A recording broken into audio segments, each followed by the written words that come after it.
Gloire à Dieu. Donc là, nous sommes aussi, si ma page, nous allons m'administrer. Que notre Seigneur soit béni partout où vous me suivez. Sachez que nous sommes dans la présence de Dieu. Le Seigneur a un message pour nous. Je venais de dire qu'il m'avait révélé ce matin. J'avais entendu sa voix. Le matin d'hier, samedi, j'ai entendu sa voix alors que je me réveillais. J'ai entendu sa voix et il me dit, ne lâchez pas. Mais avant d'abord d'écouter sa voix, il m'avait visité dans plusieurs songes. J'ai vu beaucoup de songes. Le Seigneur me révélait beaucoup de choses et puis j'écrivais. Mais là, j'ai entendu la voix qui me dit très clairement, ça tonnait, ne lâchez pas, ne lâchez pas. Et puis je me suis, en me réveillant et puis directement, j'ai écrit, ne lâchez pas, j'ai écrit. Amen. Et puis, je commence à avoir des inspirations là-dessus, inspiration divine là-dessus. Ne lâchez pas, ne lâchez pas. Il commence à me citer des hommes dans la Bible. Vous voyez. Alors, ces hommes-là, j'avais écrit. Et maintenant, je dis que non, je dois prêcher. C'est là les dimanches, alors que je commence à préparer le message. Donc, je me suis rendu compte que des hommes-là que Dieu m'avait dit de dire. Donc, directement, si je commence à le dire maintenant là, ça va prendre des heures et des heures. Donc, du coup, ça serait une série de messages. Donc, aujourd'hui, je commence la première partie et puis je vais faire l'effort le dimanche prochain que je touche la deuxième partie. Donc, voilà, pour que nous retenons quelque chose. Mais c'est un message qui vient de Dieu. Ne lâchez pas, ne lâchez pas. Amen. Alors, dis à quelqu'un avec foi, avec joie, dis-le, ne lâchez pas. Regarde-le droit dans les yeux. Dis-le, ne lâchez pas. Dis-le bien. Regarde-le avec joie et droit dans les yeux. Dis-le, ne lâchez pas. Dis-le bien. Dis encore, ne lâchez pas. Dis encore, voisin, ne lâchez pas. Voisine, ne lâchez pas. Ne lâchez pas. Ne lâchez pas. Est-ce que quelqu'un a écouté? Vraiment, ne lâchez pas. Vous savez, j'ai compris quelque chose de très important et que celui qui se met à lâcher les choses, il devient lâche. C'est ce que j'ai compris. Donc, le fait de lâcher, ça vous rendra lâche. Or, un lâchant ne gagne pas. Un lâchant ne gagne pas, mais celui qui veut gagner ne doit pas aussi lâcher, ne doit pas lâcher. Parce que les lâchants ne gagnent pas, tu vas remarquer que les champions ont tous un point commun, c'est qu'ils ne lâchent jamais. Ils ne lâchent jamais. Tout champion, si vous les posez des questions, il vous dira, moi, je ne lâche jamais. Je ne lâche jamais. Pourquoi? Parce que le lâche ne gagne jamais. Et si vous voulez gagner, si vous voulez être champion, vous devez vous engager à ne pas être des lâches, à ne pas lâcher les choses. Ça, c'est important. C'est quoi lâcher? Lâcher veut dire tout simplement laisser aller. C'est ça lâcher. Laisser aller, c'est lâcher. Lâcher, c'est aussi laisser échapper. C'est ça lâcher. Laisser échapper. Ça, c'est lâcher. Lâcher, c'est aussi abandonner. Vous voyez, abandonner, c'est aussi là, lâcher. Abandonner, lâcher. Mais lâcher, j'ai compris encore lâcher lorsque je vis ça, vraiment, cela m'a touché. Lâcher, cela veut dire ouvrir. Donc, la personne qui se met à ouvrir des portes, c'est-il lâche. Un lâche ouvre. Donc, lorsque je cherchais la compréhension de lâcher, on me dit c'est ouvrir. Donc, non seulement laisser aller, non seulement abandonner, non seulement laisser échapper, mais si aussi vous ouvrez des portes, vous êtes des lâches. Ici, la porte que je parle ici, cela veut dire, vous ouvrez la porte au diable. Vous ouvrez la porte à la puissance du mal. Vous voyez, vous ouvrez la porte aux démons. Voyez, ouvrir la porte, c'est vraiment être dans la distraction. C'est ça, ouvrir la porte. Vous voyez, être dans la distraction. Alors, en état de la distraction, donc, vous êtes en train de lâcher. Donc, vous êtes en train de devenir lâche.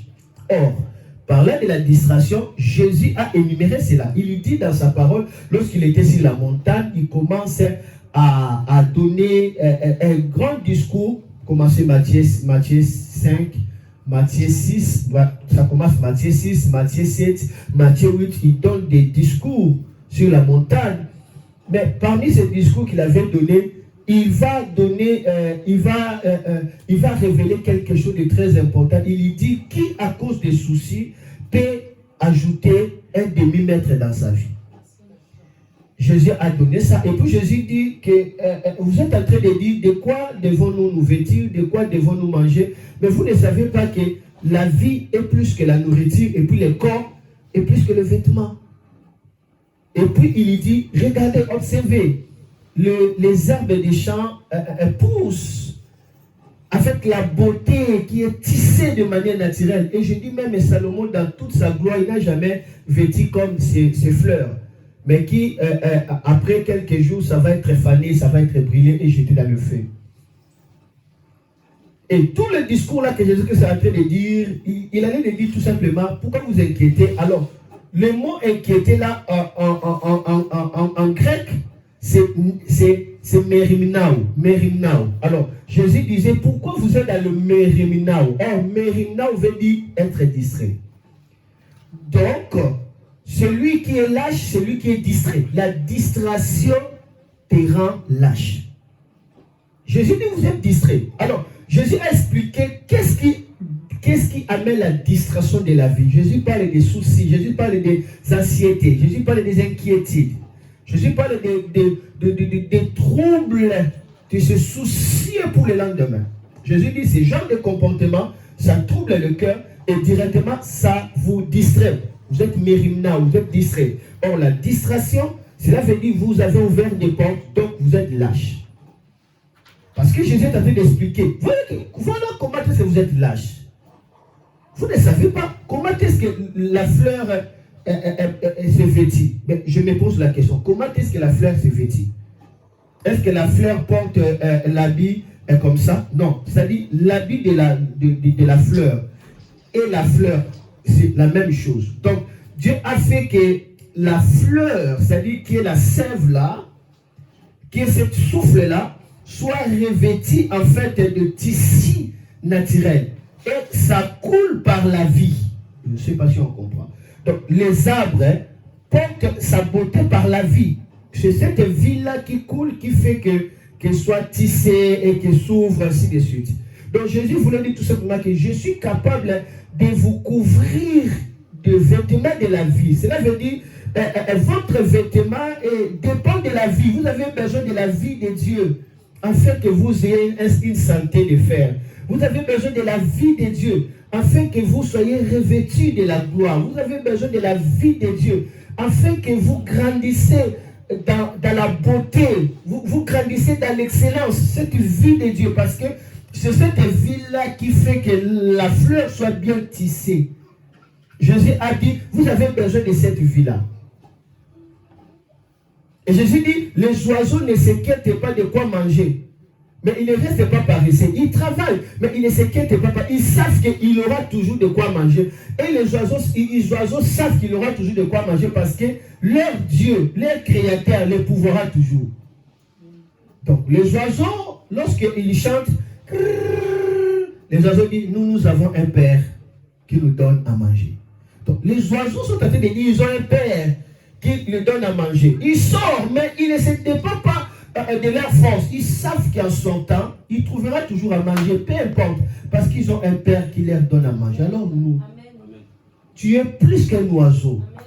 Dieu est capable d'améliorer ta vie. Dieu est capable de te donner tout ce dont tu as besoin. Amen. Si Dieu prend soin des oiseaux qui ne travaillent pas, alors toi, il ne peut pas prendre soin de toi. Jésus dit, vous voyez, vous ne comprenez pas les choses. Ça aussi, c'est être lâche. Ouais, c'est être lâche. Alors, ne pas être lâché, ne pas lâcher, cela veut dire ne te laisse pas embarrasser. Ne te laisse pas ouvrir des portes devant les diables. Laisse-toi approvisionner du bonheur de Dieu. Ça, ce n'est pas lâcher. Parce que tout ce que le diable veut est que tu sois hors de la provision de Dieu. Tout ce que le diable veut est que tu sois hors de la bonté, de l'amour de Dieu. Tout ce que le diable veut est que tu puisses être loin de Dieu. Dieu te dit ne lâchez pas. Mais s'il y a quelque chose dans lequel nous devons lâcher, c'est tout simplement dans le domaine où il faut chercher la paix de Dieu. S'il s'agit de la paix de Dieu, là, il ne faut pas forcer des choses. Il faut lâcher. Je vais recommencer. Je dis ceci. S'il y a un domaine où il faut lâcher prise, c'est le domaine de chercher à discuter avec Dieu. Là, j'ajoute encore. Ça dit quoi? Tu es là en train de discuter avec Dieu. Non, à ce domaine-là, lâche prise. Ne discute pas avec Dieu. Là, il faut lâcher. Quel est le domaine encore il faut lâcher? Le domaine où tu cherches à tout contrôler jusqu'à manquer la paix du Saint-Esprit. Là, il faut lâcher. Parce que lorsque tu vois que tu commences à chercher à maîtriser ta vie, à tout contrôler, et puis cela t'amène à manquer ta paix avec le Saint-Esprit. Plus tu commences à tout contrôler, et puis tu sens que la paix de Dieu c'est loin de toi, il faut lâcher. Quel est le domaine dans lequel il faut lâcher? C'est le domaine où, le sujet dans lequel, lorsque tu pries, tu sens que plus tu pries, plus il n'y a pas l'onction. Plus tu pries, plus il n'y a pas la vie. Mais tu continues toujours à prier. Lâchez ce sujet-là. Tout simplement. Il y a des sujets où tu demandes, tu pries, mais en priant comme ça, tu sens que tu deviens de plus en plus incrédule. En priant, tu deviens de plus en plus anxieux. Et tu viens de prier. Cela veut dire, ce sujet-là est en train d'attrister le Saint-Esprit, en fait. Donc, il faut lâcher. C'est-à-dire, il y a des sujets dans lesquels, vous voyez, peut-être tu avais besoin de l'argent. Voilà, tu commences à prier. Seigneur, donne-moi l'argent. Seigneur, donne-moi l'argent. Mais plus tu dis, Seigneur, donne-moi l'argent, plus tu sens que ton cœur commence à être blessé. Mais lâche. C'est ça. Lâche prise. Parce que ce domaine-là t'amène à être loin de la paix du Saint-Esprit. Alors, abandonne ce domaine-là. Alors, tu peux commencer à prier, Seigneur, donne-moi l'argent, Seigneur, donne-moi l'argent. D'un coup, directement, tu vois un autre sujet qui arrive. Seigneur, instruis-moi. Seigneur, instruis-moi. Seigneur, révèle-moi tes voies. Seigneur, montre-moi tes voies. Vous voyez, c'est-à-dire, là, c'est la meilleure manière de prier. C'est-à-dire, Dieu dit, ton problème, ce n'est pas de chercher l'argent. Ton problème, c'est de chercher qu'est-ce que tu feras avec l'argent. Vous voyez, c'est-à-dire, il faut collaborer avec le Saint-Esprit. Alors, des domaines de collaboration avec le Saint-Esprit, lâcher prise. Ne contrôle pas les situations. Vous voyez. Mais à part ces domaines-là, à ce qui concerne les domaines où tu dois payer le prix selon la justice de Dieu pour votre domination, votre élévation, votre règne, votre succès, là, il ne faut jamais lâcher. Lorsque Dieu vous a révélé et que vous êtes en train de payer les prix pour votre changement, ne lâchez pas. Jusqu'à ce que vous allez voir le changement. Vous êtes en train de payer le prix pour votre domination, que vous dominez des situations. Là, on ne lâche pas. Vous êtes en train de payer le prix selon la justice de Dieu pour votre gloire, votre grandeur. Ce domaine-là, Dieu te dit, ne lâchez pas. Est-ce que je suis clair? Amen. Alors, face aux adversaires, Dieu ne veut pas que vous lâchiez. Vous êtes devant les adversaires, vous ne pouvez pas lâcher. Non, vous devez combattre. Dieu ne veut pas que vous lâchiez là, dans ce domaine-là. Je peux donner l'exemple. Face à la poursuite de votre destinée, à la poursuite du plan de Dieu pour vous, il ne faut pas lâcher. Il n'est pas question de lâcher. Donc, on ne lâche pas devant les sorciers qui ont décidé de finir à votre vie. On ne peut pas lâcher. On ne lâche pas devant toute situation qui a décidé d'injurier ta vie. On ne peut pas lâcher. On ne lâche pas devant toute opposition qui se lève contre vous. Il ne faut jamais lâcher. On ne lâche jamais devant des opportunités qui se présentent devant vous. Chaque opportunité qui se présente engage tout simplement engage tout simplement de la vigilance. Lorsque vous voyez des opportunités, sachez qu'il y a des ennemis quelque part. Dieu ne donnera pas un terrain vide. Là où Dieu vous dit de régner, sachez que les ennemis sont déjà là. Donc, à chaque opportunité qui s'élève, sachez que l'ennemi aussi viendra. Pour faire quoi? Pour combattre les opportunités, afin que vous ratez vos opportunités. Devant les opportunités de la vie, il ne faut jamais lâcher. Il y a certaines choses, ne lâchez pas. L'opportunité qui t'amènera à la vie, ne lâchez pas. Même si tout le monde ne croit pas à toi, tu as besoin de toi de croire. Toi, crois à toi-même.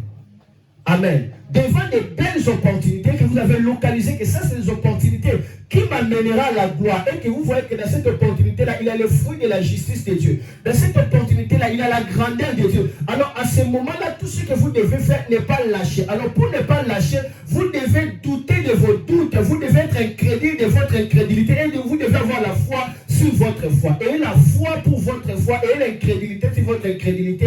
Et le doute sur votre doute. Cela veut dire douter de vos doutes. Doutez de vos doutes et soyez incrédule de votre incrédulité, mais croyez à votre foi. Devant des opportunités, ne lâchez pas. Allez combattre. Allez payer le prix. Parce que Dieu m'a dit, ne lâchez pas. On ne lâche pas devant des barrières qui se lèvent contre vous. Vous voyez des barrières, vous voyez des résistances. Ne lâchez pas.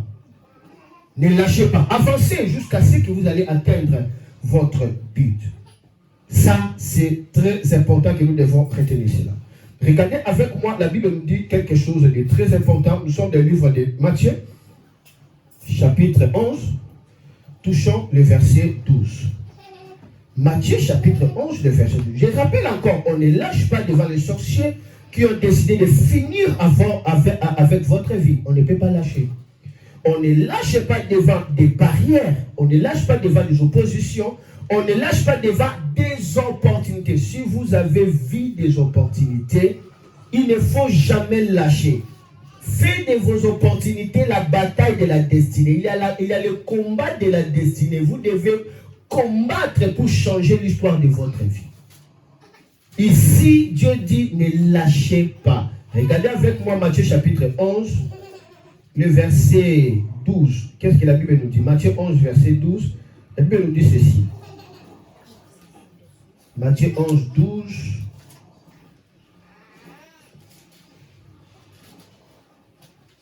La Bible dit, depuis le temps où Jean baptisait jusqu'à maintenant, on attaque le royaume des cieux avec violence et les gens violents cherchent à le prendre.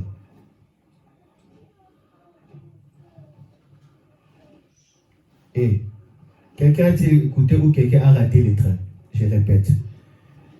La Bible dit ceci. Depuis le temps où Jean baptisait jusqu'à maintenant, depuis le temps où Jean baptisait jusqu'à maintenant, on attaque le royaume des cieux avec violence. Et les gens violents cherchent à le prendre. Wow. Il dit, on attaque le royaume des cieux avec violence. Cela veut dire quoi? Vous savez, il dit, le royaume de Dieu appartient aux violents. Et Jésus dit, ce sont des violents qui s'en emparent. Mais quel est le royaume de Dieu dans lequel on doit attaquer pour récupérer ça? Donc, on doit combattre Dieu pour récupérer ce royaume ou quoi? C'est Jésus qui a dit. C'est quoi? Les Écritures tuent, mais c'est l'Esprit qui donne la vie. Quand on parle du royaume de Dieu, on parle du règne de Dieu. Quand on parle du royaume de Dieu, on parle de la gloire de Dieu. Quand on parle du royaume de Dieu, on parle de la puissance de Dieu. Quand on parle du royaume de Dieu, on parle de la domination de Dieu. Quand on parle du royaume de Dieu, on parle de la lumière de Dieu. Donc, pour régner sur la terre, vous devez être des violents, des gens qui attaquent. Donc, pour avoir le règne de Dieu, Jésus dit, vous devez être violents, des personnes qui ne lâchent pas. C'est-à-dire, vous êtes là en train de gêner, en train de payer le prix pour recevoir recevoir le royaume de Dieu. Ici, il s'agit des royaumes mobiles. C'est le royaume temporel. Ce n'est pas le royaume éternel. Le royaume est pour cet temps. Il y a des gens sur la terre qui marchent avec le royaume de Dieu. Là où ils sont, les anges sont beaucoup. Ce n'est pas un cadeau. Ce n'est pas que tu es spécial et puis Jésus te donne des anges. Hein? Les anges sont là. Mais cela appartient aux violents. Amen. Qui est violent? Celui qui ne lâche pas. Il prie Ramao Sanda Kreye wo Sarasa Peki wa Santo Koto Rekerebe Kaya Bruka. Il prie. Il est fatigué, il tombe comme une femme qui veut accoucher. Boum. La personne dort. Il se réveille. Traya wo Zakra ta puissance.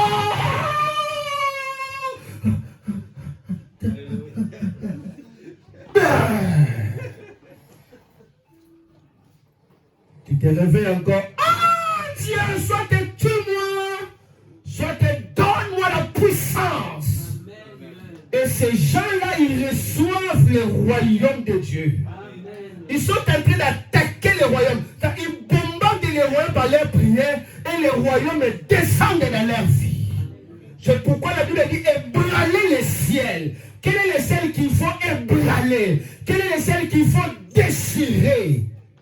Où la Bible dit pour l'amour de Sion, je ne me taiserai point jusqu'à ce que sa délivrance viendra comme l'éclair et que le ciel sera ébranlé. Y a-t-il des gens qui sont capables de déchirer le ciel? Y a-t-il des gens qui sont capables de branler le royaume de Dieu?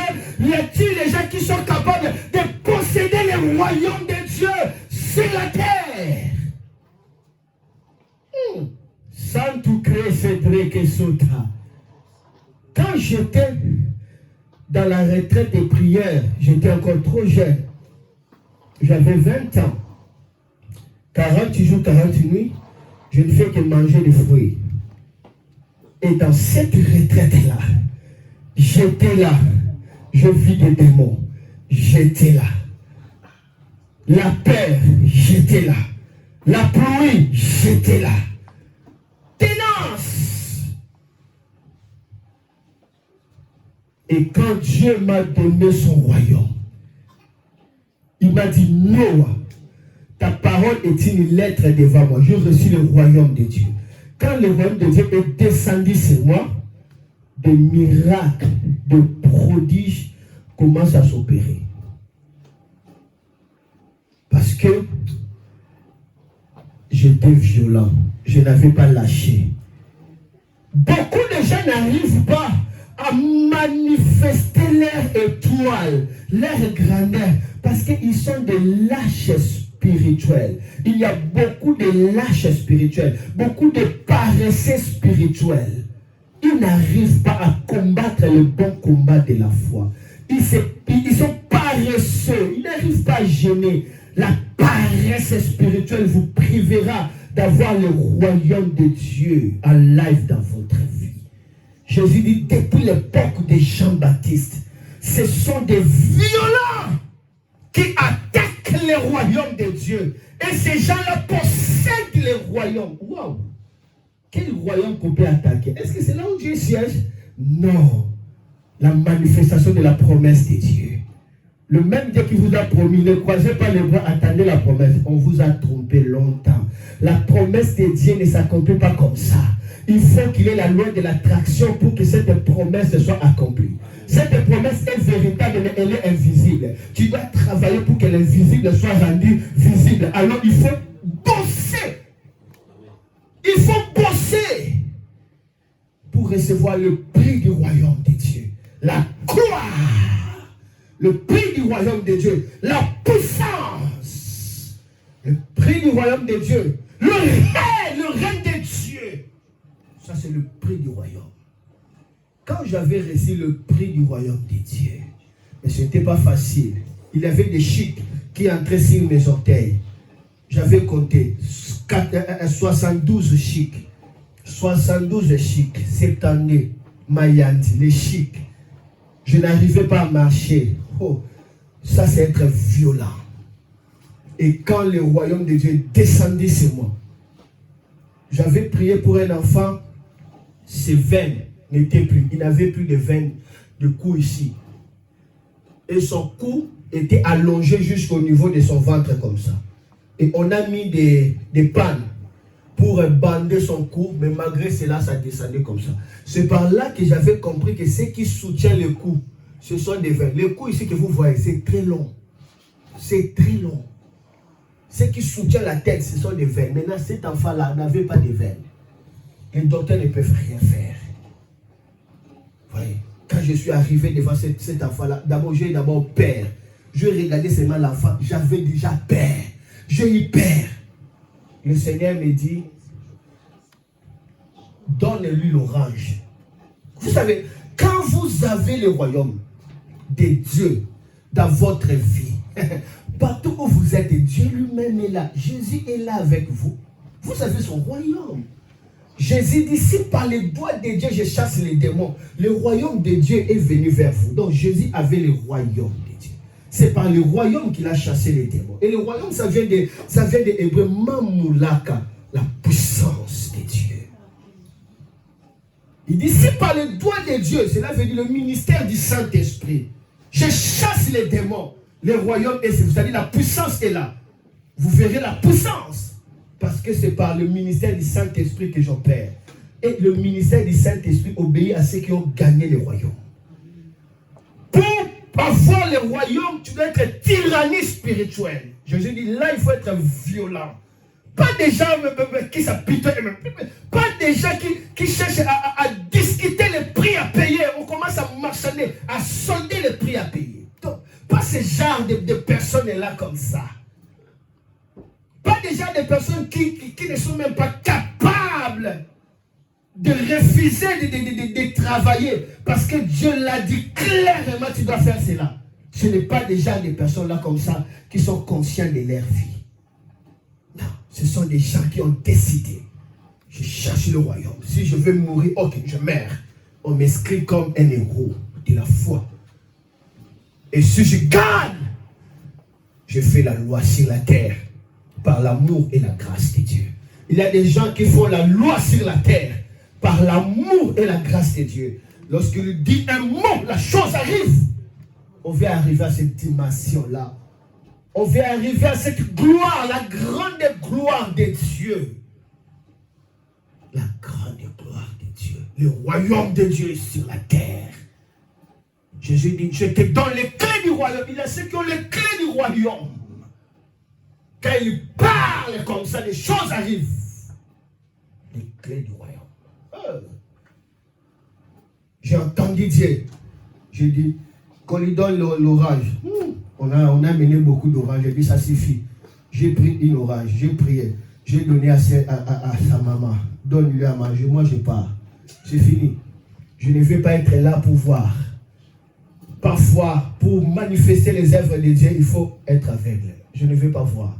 Je laisse à Dieu et moi je vais. Je laisse à Dieu et moi je vais. Je ne veux pas voir comment cela arrivera. Dieu, tu m'as dit, ok, moi je vais. La suite, c'est toi. Je fais ta parole. Un point être. Je ne vais pas assister. Comment ça arrivera? Je suis allé. Je suis allé le matin. L'enfant s'est réveillé. La tête était comme ça. Droit. Le veine était en place. Amen. Je vous dis des choses vraies. Le veine était. Pourquoi? Parce que le royaume de Dieu était descendu. Les maris de lui ont souffert. Ils continuaient de souffrir. Ils continuaient de souffrir. Et puis toi, tu continues à le faire nourrir comme un ténia. L'animal est là qui prend toute la nourriture. Les ténias. Ça prend toute la nourriture. C'est comme sonzo. Cet insecte-là qui suce le sang. Et puis tu le nourris. Tu commences à le nourrir. Tu le nourris. Waouh! Il faut chercher le royaume de Dieu. Il dit, ok, moi je vais chercher le royaume de Dieu. Je ne vais pas manger. Je ne vais pas manger jusqu'à ce que je verrai que cette chose finisse. Moi et toi, démon, on se verra maintenant. On se verra maintenant. Je suis là. Je ne dors pas sur le lit. Par terre. Moi avec toi. La bataille. C'est ça le règne de Dieu. Pas des gens, des chrétiens bébés, ils sont toujours pères à tout moment. Parce que vous êtes des paresseux, des lâches. Vous ne voulez pas payer le prix qu'il faut. Vous ne voulez pas payer le prix qu'il faut. C'est pourquoi les démons sont en train de vous massacrer. Dieu m'a parlé hier matin, très clairement. Il dit, Noah, ne lâchez pas. Ne lâchez pas. C'est ça le royaume de Dieu. Depuis l'époque des Jean-Baptiste jusqu'à aujourd'hui, le royaume appartient aux violents. Et ce sont des violents qui s'en emparent. Ils prennent possession du royaume. La Bible dit, heureux ceux qui ont part au royaume, qui ont pris possession du royaume. Le royaume de Dieu. Ne lâchez pas. Vous voyez? Donc, le règne de Dieu appartient à qui? Appartient à qui? Aux violents. Tu vois la genre de violence que je suis en train de parler? La violence spirituelle, l'audace de la foi. La violence inspire. La violence inspire. Voilà.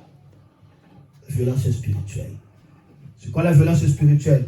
Pharaon s'élève. Il lui dit, vous n'allez pas sortir de l'Égypte. Je vais vous faire mourir tous.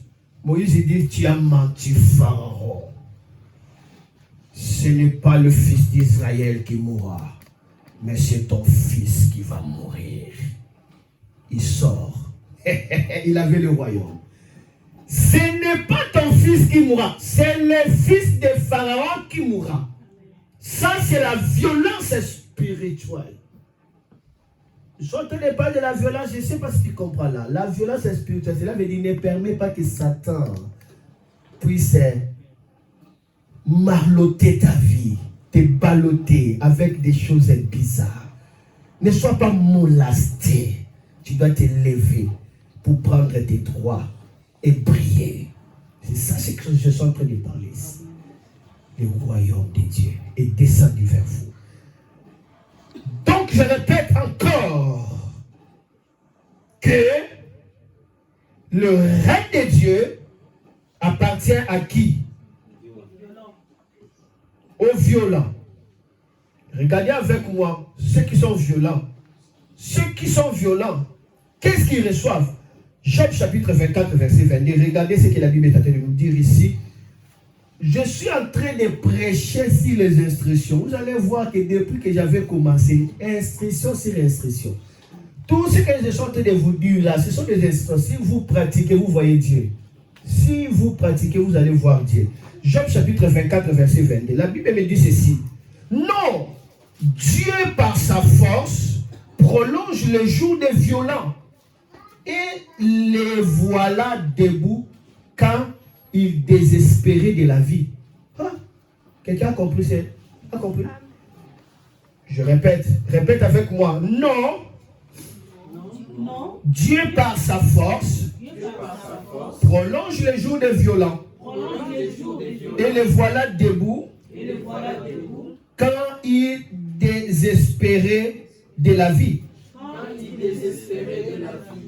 Je ne sais pas si j'ai dit la vérité. Est-ce que ça se trouve là-bas dans ta Bible aussi? Oui. Dieu prolonge la vie de qui? Il le prolonge par sa force. La vie de qui? Les violents, même s'ils sont désespérés, ils jouissent de la vie. Parce qu'ils sont... Ils sont comment?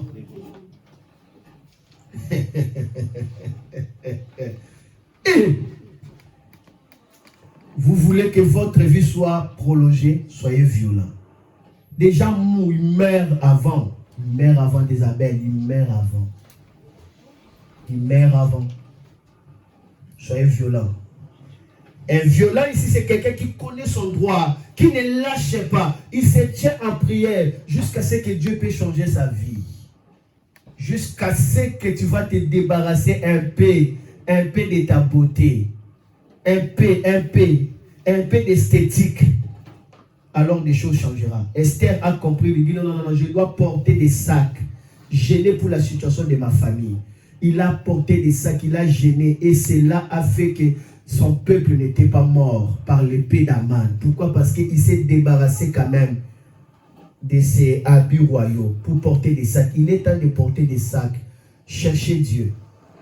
Il est temps d'abandonner ce qui est dans ta main. Sinon ta vie sera abandonnée dans la cimetière. Il est temps de déposer d'abord ton cœur à Dieu. Sinon c'est toi qui seras déposé à la tombe plus tard. Il est temps de dire, je dois être violent.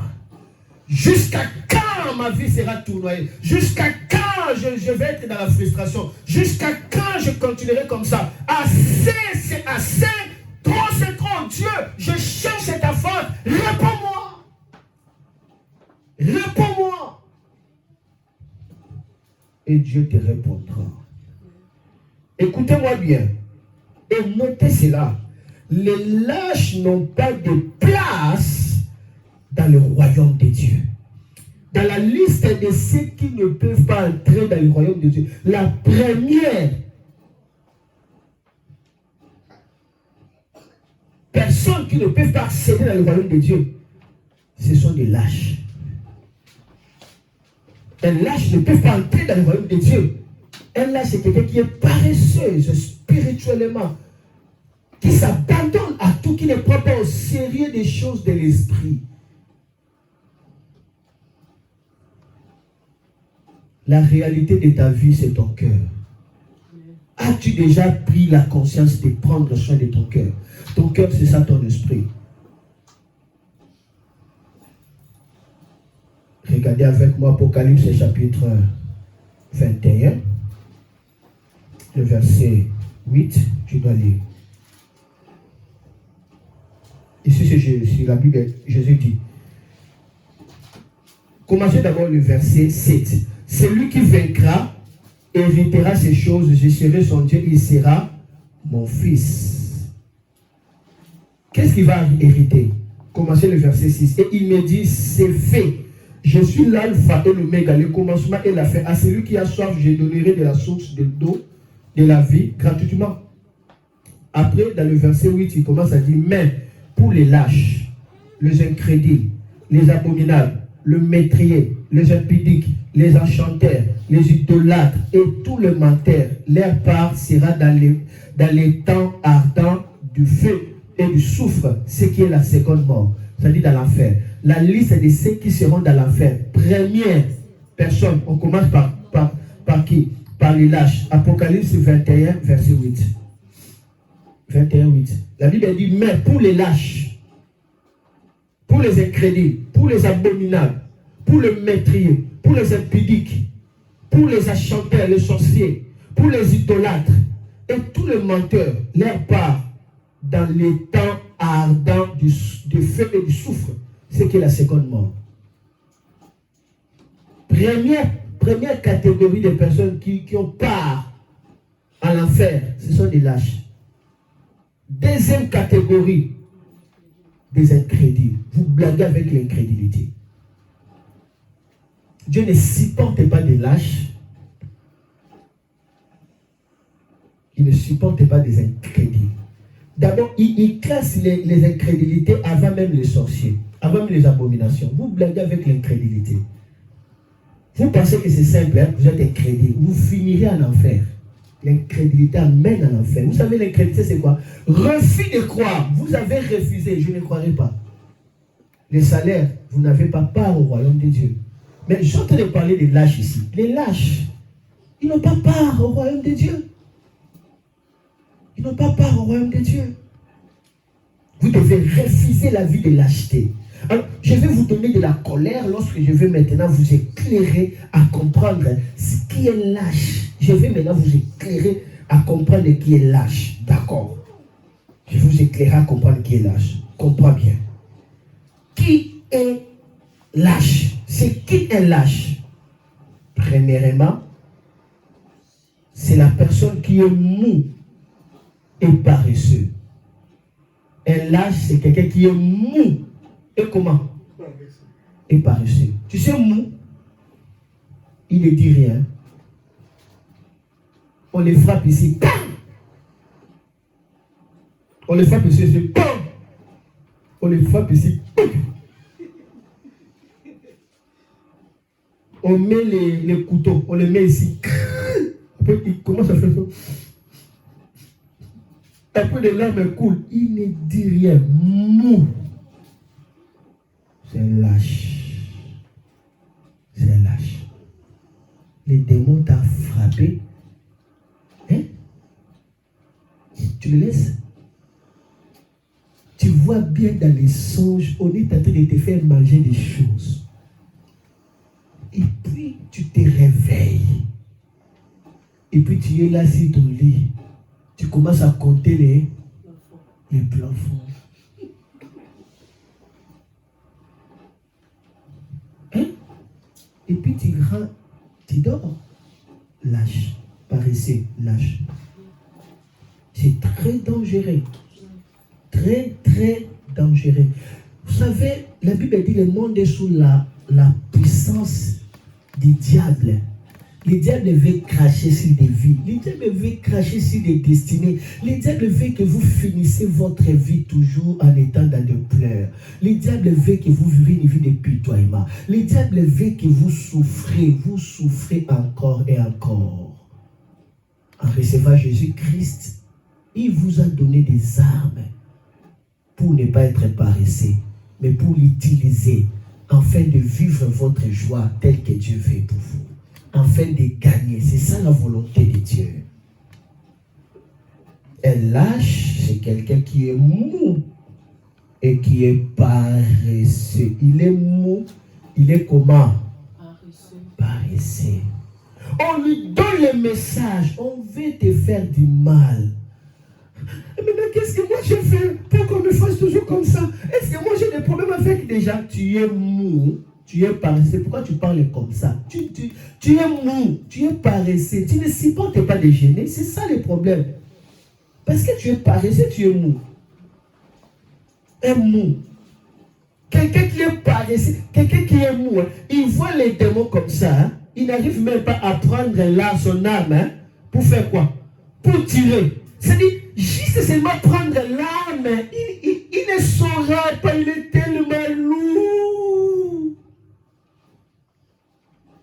Il a vu les démons. Il est tellement lourd. Il voit des choses. Mais il ne sait pas répliquer par la puissance de la prière. Il est mou. Il est tellement pas.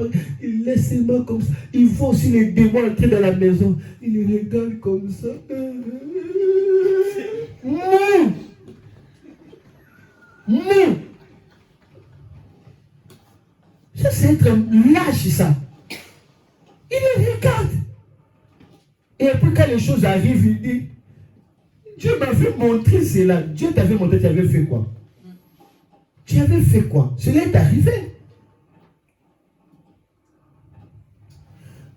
Heidi nous voulait mourir.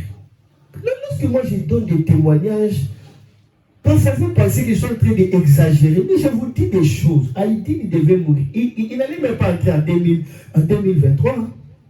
Heidi était sérieusement malade, il avait vu la mort. La mort, c'est-à-dire, l'enfant commence à sentir l'odeur de la pourriture.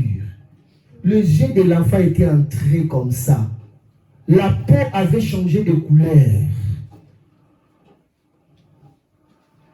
De papier mouchoir, c'est ça, non? De papier mouchoir remplissait tous les sacs, vous savez, les sacs poubelles, les gros sacs de poubelles, pas de petits, des gros sacs comme ça. Plein avec de papier mouchoir. Jusqu'à ce que l'enfant n'arrive même pas à se tenir debout et à marcher comme ça. On priait, on priait pour laisser. C'était la prière mou. La prière mou. Ce n'était pas la prière qu'il fallait faire. Souvent nous faisons des prières mou. Tu sais que ce n'est pas ça, mais quand même tu pries. Lorsque j'ai vu que l'enfant veut mourir, vraiment, je dis, si je continue comme ça, l'enfant va mourir. Vous savez, quand l'enfant est malade comme ça, la solution c'est quoi? Aller où? À l'hôpital, n'est-ce pas? On était à l'hôpital. Hein? On était à l'hôpital. Moi, j'ai dit, ça, ce n'est pas question de l'hôpital. On est allé à l'hôpital. Le docteur voit que l'enfant est comme ça. Et qu'est-ce que le docteur prescrit de lui prendre?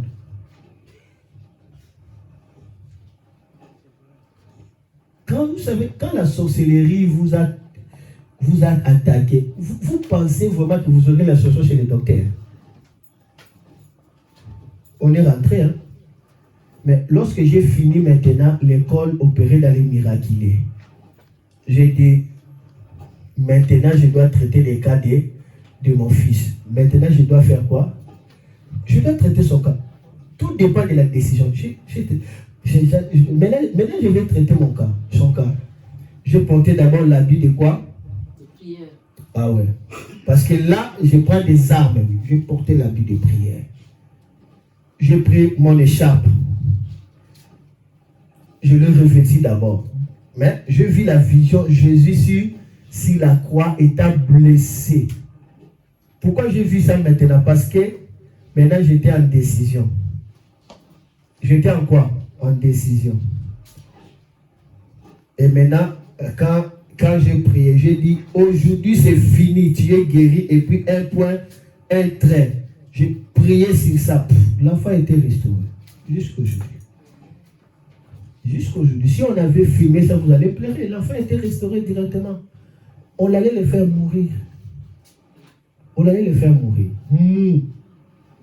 Tu sais, être mou, être là, c'est aussi quoi? Dieu te montre des choses. D'accord? Tu as vu des choses. Mais après tu dis, tout simplement parce qu'il ne m'écoutait pas.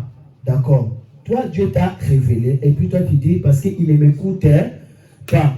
Je l'avais dit ceci et cela. Voilà maintenant ce qui arrive. On va voir maintenant. Ça, c'est être mou. Ça, c'est être lâche. Toi, tu laisses comme ça. Mais après, on va tuer ton enfant. On va tuer ton enfant. Vous voyez? Moi aussi, je voulais entrer dans ces jeux-là. Bon. À chaque fois que j'ai dit, et puis on dit toujours, c'est comme si j'exagère. Ok, ça va, on va commencer à prier et puis donner des médicaments. Mais jusqu'à ce que j'ai vu que l'enfant est en train d'aller pour mourir.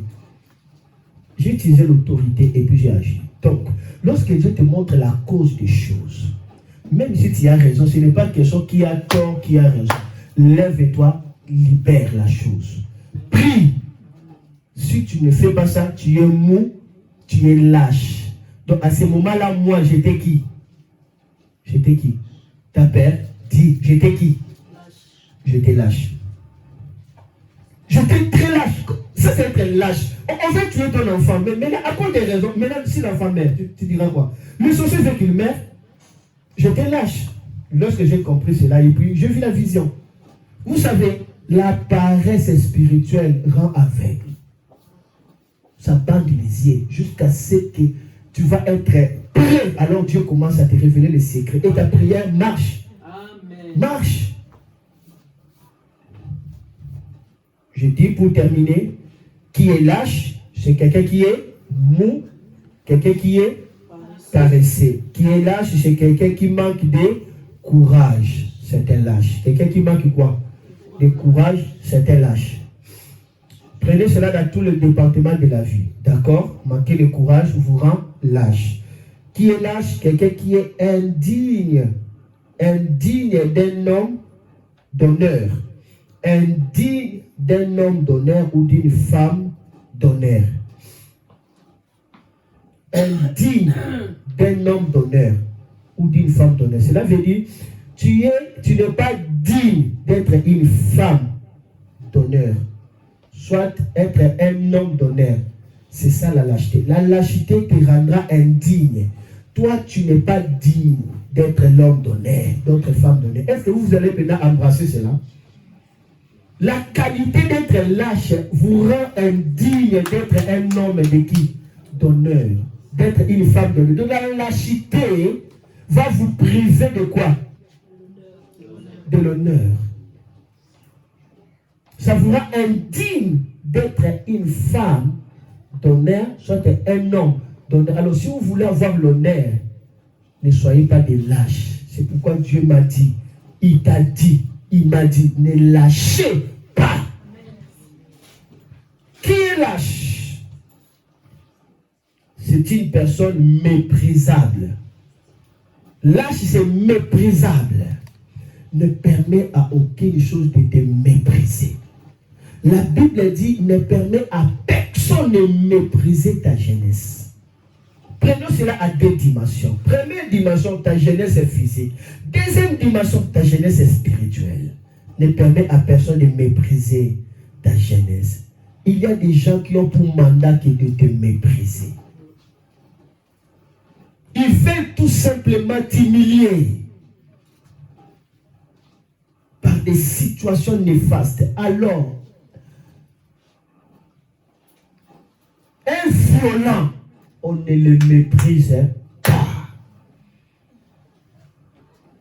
Est-ce que vraiment on peut mépriser Poutine?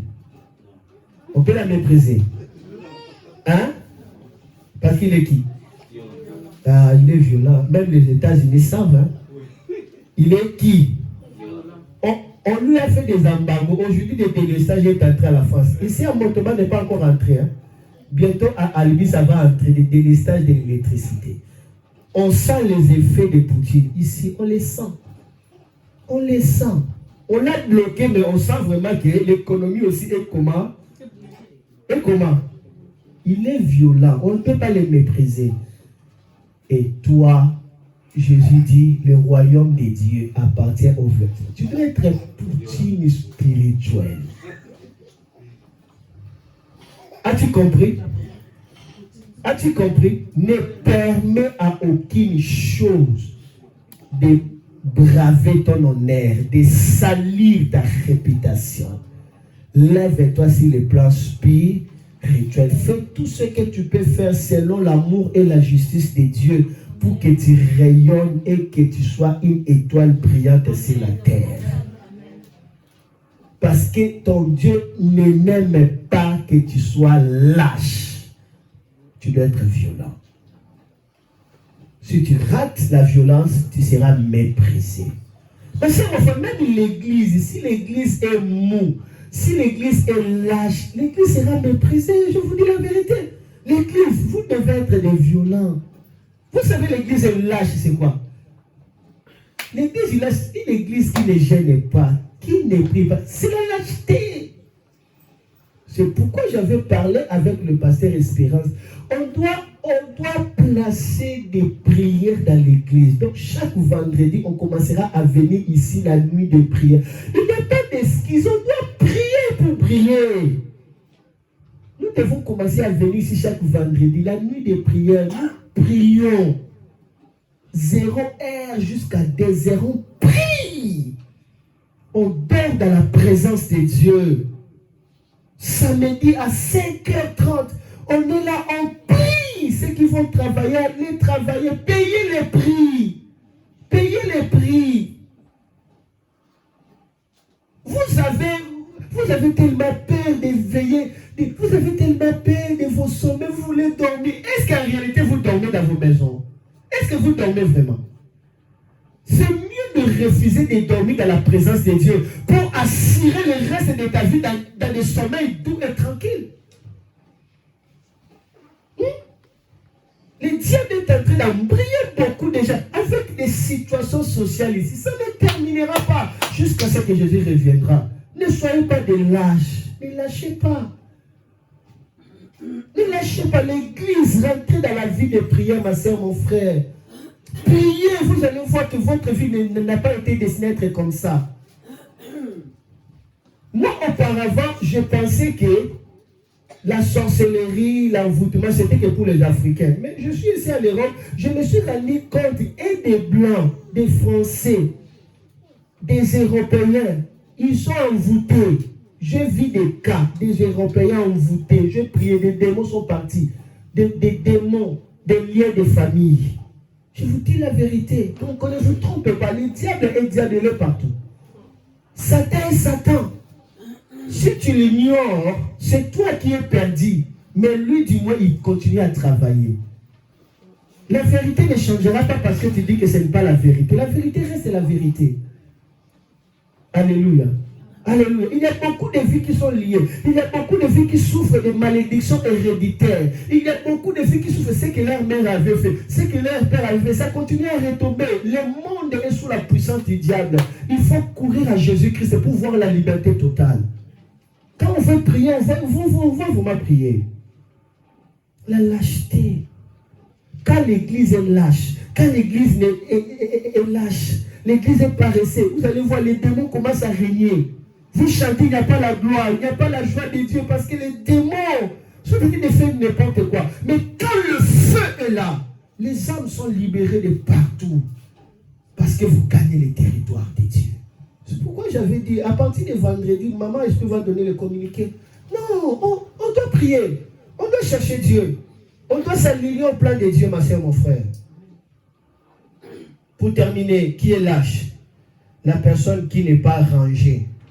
La personne qui n'est pas rangée. C'est-à-dire, lorsque vous ne voulez pas ranger votre vie, vous mettre en ordre, on vous dit vous êtes lâche.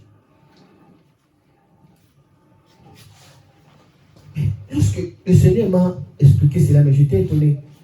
Le Seigneur m'a expliqué cela à travers le dictionnaire Larousse. Il m'a expliqué à travers le dictionnaire Larousse. Ce que je vous dis là, regardez dans le dictionnaire, vous allez voir ça. Et maintenant, il y a la révélation et qui permet ce que nous comprenons. Un lâche, cela veut dire qui n'est pas rangé. Jusqu'à quand vous ne serez pas rangé. Jusqu'à quand vous ne serez pas rangé. Il est temps de ranger votre vie. Il est temps d'être dans le rang. Il est temps d'avoir une direction. Il est temps d'avoir une orientation. Il est temps d'avoir quoi? L'instruction. Amen. Amen. Priez jusqu'à ce que Dieu va ranger votre vie. Amen. Priez jusqu'à ce que votre vie sera ordonnée. Refusez des choses aujourd'hui qui est en train de vous embrouiller. Sinon, demain, c'est vous qui serez refusés. Quelqu'un a-t-il compris? Amen. Quelqu'un a-t-il compris? Amen. Commencez à refuser aujourd'hui tout ce qui a pour but de nuire à votre vie. Sinon, demain, c'est votre vie qui sera comment? Refusée. Vous devez être rangé. La violence vous permettra d'être rangé. Parce que le diable veut que vous soyez dans les désordres. Le diable veut que votre vie soit désordonnée. Mais Dieu veut que votre vie soit le jardin de la gloire. Amen. Pour terminer, Plamedi, saluez la gloire de Dieu. Pour terminer, écoutez-moi bien. Lâche, c'est quelqu'un qui n'est pas établi en un lieu sûr. Ne pas être établi dans un lieu sûr, c'est la lâcheté. C'est-à-dire, jusque-là, on ne sait pas ta vie. Toi-même aussi, tu ne sais même pas. Tu n'es même pas convaincu de toi. C'est-à-dire, tu sautes ça et là. Oh, vous devez être établi, hein, sur un lieu, comment? Sûr. La Bible dit, il me fait reposer dans le vert pâturage. Le rôle de Jésus, c'est vous amener dans un endroit sûr. Il est temps qu'on arrive dans un lieu sûr. Un lieu sûr pour notre destinée. Un lieu sûr pour notre vie. Un lieu sûr pour votre destinée. Un lieu sûr tel que Dieu avait décidé pour vous. Je peux dire que le Seigneur bénisse sa parole. Amen.